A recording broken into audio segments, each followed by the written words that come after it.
Chapter 3. The night on Noxium was as black as oblivion.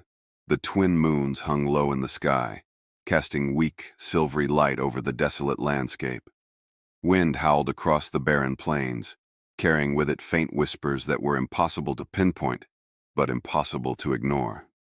The team huddled outside the dreadnought Viper, faces illuminated by the cold glow of holoscreens displaying data from the first encounter inside the Uravan temple.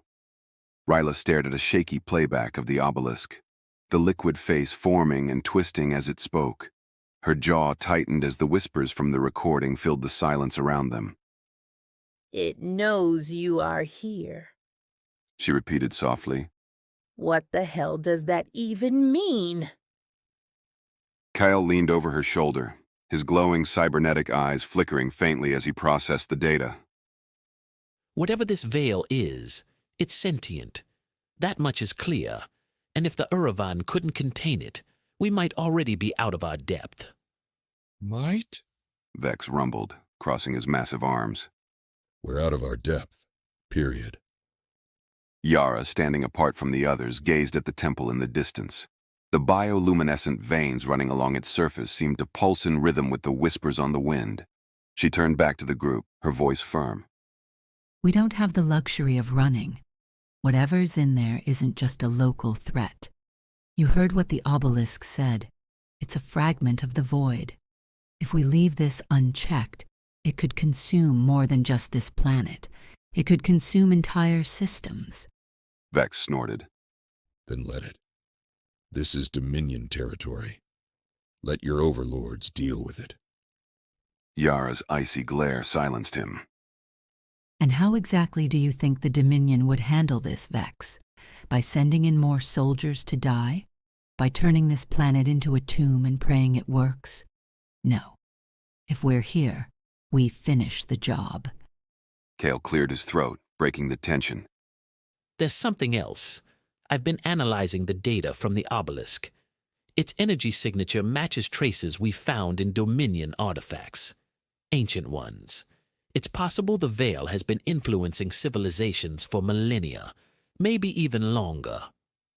"Influencing how?" Ryla asked, her voice sharp. Kale hesitated. Wars, extinctions, even the rise and fall of empires. This thing feeds on chaos, and it seems to create it wherever it spreads. The group fell silent, the weight of his words pressing down like a physical force. The decision to return to the temple wasn't unanimous, but it was final. Yara led the way, her steps resolute despite the tension crackling in the air. The team moved as a single unit, weapons ready and eyes scanning every shadow. As they entered the temple, the oppressive atmosphere hit them like a wave. The low-frequency hum was louder now, vibrating through their bones.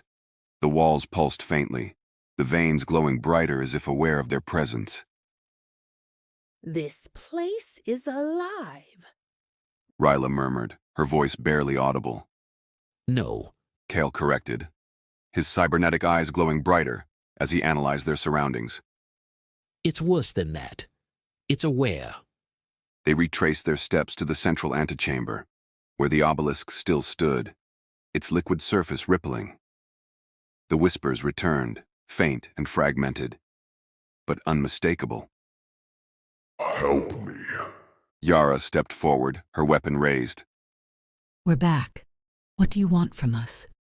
The obelisk shimmered, the face forming once more. It looked weaker than before, its features blurred and indistinct. It is hungry. What is the veil? Kyle demanded. The face twisted in agony, as if the question itself caused pain. It is the void. Hunger without end. It consumes all. Thought, time, light, everything. Why did the Uravan bring it here? Yara asked. They sought knowledge. The face rasped. They found the cost. The chamber trembled, the walls vibrating violently.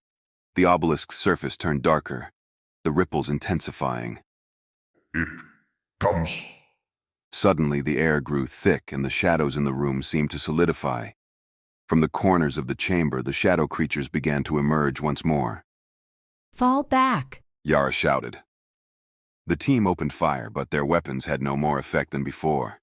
The creatures surged forward, tendrils reaching out with impossible speed. This isn't working. Ryla yelled, firing wildly. Kale's eyes flared as he scanned the obelisk. The energy field. It's stabilizing them. If we disrupt it, Then disrupt it. Yara barked. Kale dropped his weapon and pulled a small device from his belt, attaching it to the base of the obelisk. cover me! Vex charged forward, his massive blade slicing through one of the creatures. Though the blow didn't kill it, the sheer force knocked it back. You better work fast, Kyle. Kale's hands moved with practiced precision, inputting commands into the device. The obelisk began to glow brighter, its surface trembling violently. Almost there. The creatures shrieked, their forms destabilizing as the obelisk's energy field wavered. With a final command, Kyle activated the device, and the obelisk emitted a deafening pulse of light. The creatures dissolved into mist, their screams echoing as they vanished. The team collapsed to the ground, breathing heavily. What just happened? Ryla panted. Kale stood, his face pale. The obelisk isn't just a source of the Veil's power. It's also a barrier. It's been containing the Veil, and now it's weakening. Then why did it call us for help?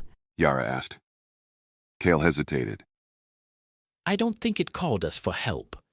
I think it called us to feed. As the team gathered themselves, Kale continued analyzing the obelisk. His expression grew darker with every passing moment. This isn't just a containment unit. He finally said. It's a gateway. Ryla froze. A gateway to what? Kale looked up, his glowing eyes filled with dread. The Veil isn't just here. It's everywhere. This obelisk is one of many. The Uravan didn't trap the Veil. They spread it. They thought they could control it, use it to harness power. But they failed. Yara's blood ran cold. And now it's waking up. The ground beneath them began to shake, cracks forming in the floor. From the depths of the temple, a deep, guttural roar echoed, a sound that was both alien and ancient, filled with unrelenting hunger. We have to go. Yara said, her voice shaking. As they turned to leave, the whispers returned, louder this time. You cannot run. The shadows around them began to coalesce once more, forming a massive, writhing shape. The veil itself was emerging. Move! Yara shouted. The team sprinted toward the exit, the temple collapsing around them. The walls pulsed violently, veins bursting and spilling dark, viscous liquid that seemed to writhe like living creatures. They burst out into the open air, the temple crumbling behind them. The ground split apart, and a massive tendril of darkness erupted from the earth, reaching toward the sky. On the dreadnought Viper, alarms blared. The ship's AI spoke in a monotone voice. Unknown entity detected. Recommend immediate evacuation. Yara and her team barely made it aboard before the ship's engines roared to life. As they ascended, they looked out the viewport to see the veil spreading across the planet, consuming everything in its path. Kyle hesitated. Wars, extinctions, even the rise and fall of empires. This thing feeds on chaos, and it seems to create it wherever it spreads. The group fell silent, the weight of his words pressing down like a physical force. This was the end of Chapter 3. The story will continue in Chapter 4.